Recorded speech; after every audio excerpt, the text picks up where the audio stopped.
po sa inyong lahat. So nandito na naman po ako babalik. So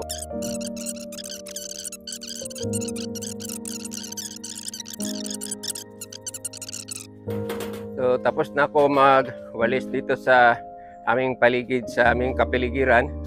Start na naman ako magpunas.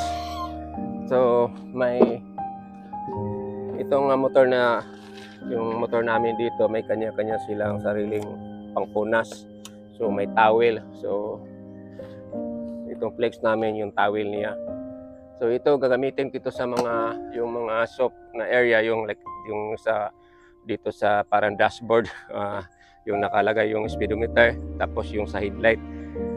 Then ito namang ibang punas, iba na naman lugar, like ito yung sa mga gulong yanta sa ilalim. Then ito na naman dito sa area ng color yellow.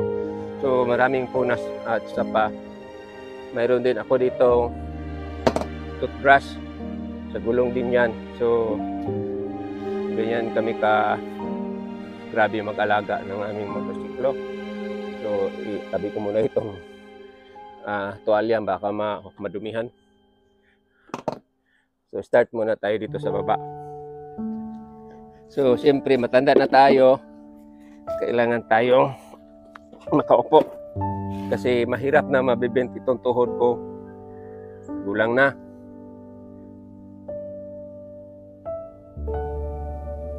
May maliit akong rag tulad nito, ipasok ko dyan, tapos ginamit itong parang collar, gunting. Ayan, itali. Yan, mahigpit na yun ang iikot ko hanggang yung spring niya mapunasan pati sa likod. So walang alikabok. So ito yung pag-maintain ko hanggang pataas, iikot yan hanggang pataas.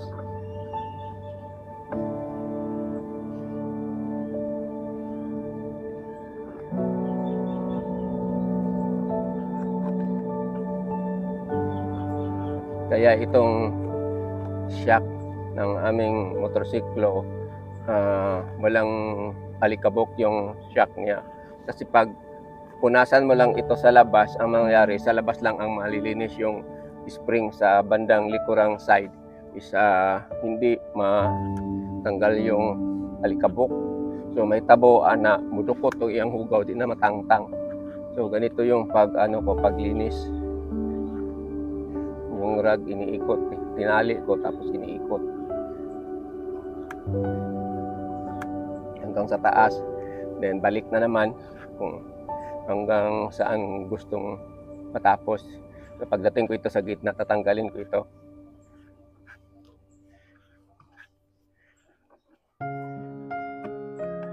Yan.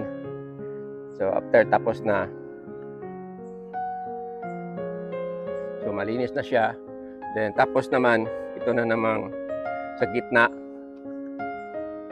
So dito ako banda sa starting sa baba. Yan. Baba muna tayo, tapos balik tayo pataas.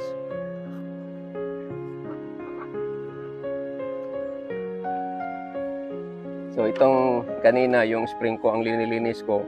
Ngayon naman ito namang shock sa gitna. So if ma-focus ito sa camera, ang kintab, walang alikabok na makapasok. So maano siya, yung maintenance is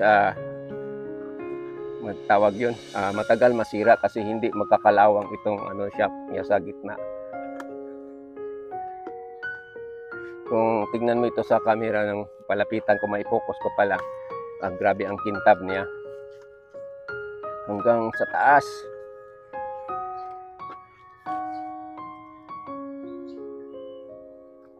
Then pababa na naman hanggang matapos.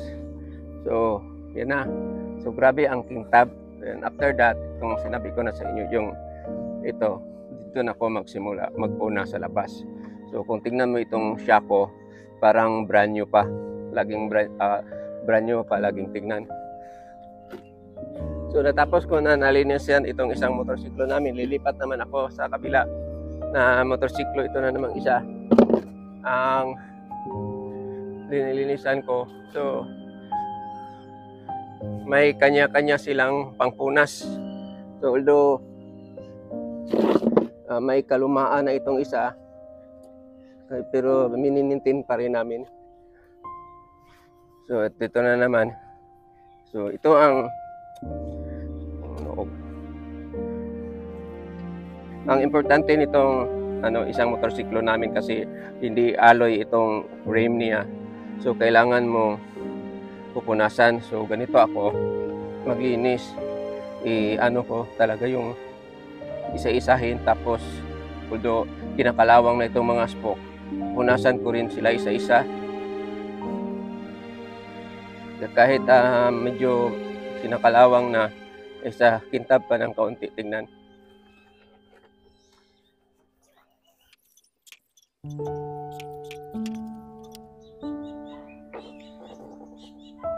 So ngayon natapos ko na nalinisan itong dalawang motorsiklo namin. Naman ako, proceed na ako sa aking bonsai materials na naman. Magtatrabaho na naman ako sa aking bonsai. Makita nyo itong balimbing is sobrang tangkad, so hindi na ito kung tawag nating bonsai. Para sa akin is ito halaman. So ang gawin ko dito is tanggalan ng ipa-exit ng kaunti, tapos i-depolit ko kasi tanggalan ko na ng wire kasi gagamitin ko yung wire sa ibang mga materials ko dito, pero siguro may mga ibang sanga dito nga babalikan ko ng wire. Tignan lang ko lang kung anong magagawa ko nito, but sobrang laki. So kung maging bonsai na ito o ganap na bonsai ito is ang tawag nito is imperial sa laki niya. Kaya lang maliit pa man yung punuan niya, pero it's very gulang na. So magsimula na ako na magtanggal ng dahon. So itong first trunk ko sobrang liit. So ang gawin ko nito, yung mga dahon niyang nagkalarag-larag na parang mamatay, biyaan ako na siya, pasagdaan na siyang dapita para diha mo builo og dako dayon. So ito ang gagawin ko. Tapos kaya nga sabi ko, ang nangyari is may mga sanga dito nga nabaluktot dahil sa yung banggaan dito iring. So tanggal na ko ng dahon para makita itong mga wire, tapos hindi ako mahirapan sa pag tanggal sa wire. So itong balimbing, maganda lang siya pag may bunga tapos salin mo sa show. Pero kung wala siyang bunga, ganito lang itsura niya, walang mag-appreciate nito. So maganda ito pag magbunga, saka mo isasali sa show. Ako ako dito nung nagpugos ako og kanabitong gama na lang ani kay as a collector good og bonsai, mahilig tayo sa bonsai. Then kailangan natin na kahit anong klase ng materials gawin natin para may dagdag sa ating. So malapit na ako matapos magtanggal ng dahon. Nandito na ako sa taas na side. So itong balimbing, kahit balimbing lang ito, hindi basta dali mabonsai kasi pag minsan magkamali ka ng pag-wire dito, mamatay ning sa nga pag-i-wire mo, tapos sobrang bend, yung sobrang bawog, mamatay dayon. So daghang sanga na nga matay diri. Then nagbago na namang isip ko, ito na lang naglulubo ng wire ang tatanggalin ko, yung hindi iwan ko na lang kasi itong klase na materials is bumabalik-balik man siya. Pag ibawog nimo, then uklag wire mo, balik naman siya straight.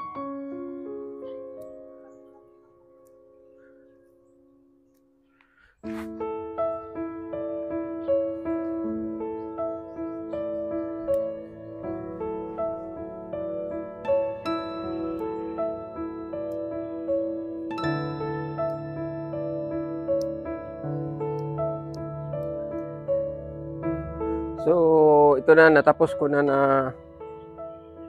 tanggalan ng dahon, tapos yung mga wire nga naglulubunan, natapos ko na tanggal din. Then hindi siya maganda masyado ng forma. Maganda lang itong balimbing pag mamunga na. So itong sanga na ito, sobrang liit. Tapos ang ginawa ko, hindi ko pinutulan ng dahon kasi gusto kong siya sumisipsip sa mga nutrients dito sa baba, tapos lumaki na siya. So for this morning, ito lang ang masishare ko sa inyo kung anong ginagawa ko dito sa aking bonsai garden. Maglilinis ng motorsiklo, tapos mag-aayos ng mga bonsai materials dito sa bahay. So siyempre unahin natin yung bonsai bago yung motorsiklo. So yun. So ngayon, ito lang masishare ko. Maraming salamat sa panonood. God bless you all. Have a nice what do you call this, morning ahead of you. Bye-bye.